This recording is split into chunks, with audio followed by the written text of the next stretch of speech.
So going to talk about AI's biggest problem. That is not intelligence anymore. It's the electricity, the horsepower that runs the data centers. And AI is running out of power, so they want to move it to space. And every time you ask ChatGPT, Gemini, Claude a question, it might generate an image, answer, or run in an AI video tool somewhere a massive data center wakes up. Not magic, not the cloud, a real building full of expensive chips, burning electricity, generating heat, using water to cool itself. And here is the controversial part. AI companies may be building faster than the planet can really power them. That's the bottom line. The first section, the AI energy wall. For the last 2 years, big tech companies acted only thing AI needs is more GPUs, more Nvidia chips, more data centers, more land, more cooling, more electricity. But now the hidden problem is showing up. Not enough power, not enough grid capacity, not enough electrical equipment, not enough local support. Some AI data center projects are already being delayed, blocked, redesigned, or moved, not because AI is dead, because the infrastructure underneath is struggling big time. So the AI boom has hitting something nobody can prompt engineer away, like the energy wall. The message number two, why this is becoming controversial. People are being told AI will change education, jobs, business, healthcare, coding, creativity, and whatnot, everything. But the same AI needs future data center that can consume powers like small cities, if not big. And local communities are asking a very fair question. Why should our electricity bills, water supply, land, environment carry the cost of someone else's AI race? This is a bigger question to answer, honestly. This is why this is no longer a tech story. This is becoming an energy story, a climate story, a national security story, and maybe the next geopolitical race. Message number three, the crazy solution, AI data center in space.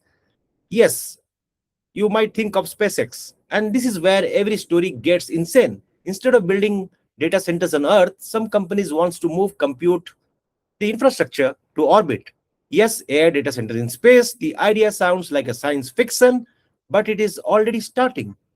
The idea, like Star Cloud launched a satellite carrying Nvidia H100 chip, basically proving data center class AI hardware can work in orbit. The long-term dream is wild. Satellites powered by massive solar planets, AI chips processing data above Earth, laser links sending requests and answers back down, a space-based computing network that doesn't need land, water, or local power grids. An so instead of asking an AI model on Earth, you can prompt, could one day be processed above Earth, right? But here is the trap. This is not happening tomorrow. Space data centers still face a huge problem. Launch cost, radiation, heat management, satellite collisions, repairing hardware in orbit, cyber security, space debris, and who controls this infrastructure? Because if one country or one company controls AI compute in space, they may not just control data centers, they may control the next version of the internet. That is why China is already pushing orbital AI computing. US startups are racing, SpaceX, Blue Origin, and others are watching very closely. This is not about cheaper AI, this is about power and literally and politically.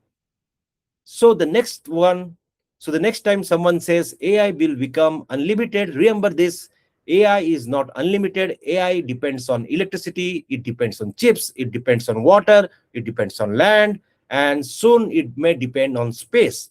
New addition to the list. The real AI race is not just who builds the smartest model, it is who controls the energy and infrastructure behind the models. So here is the question and food for thought.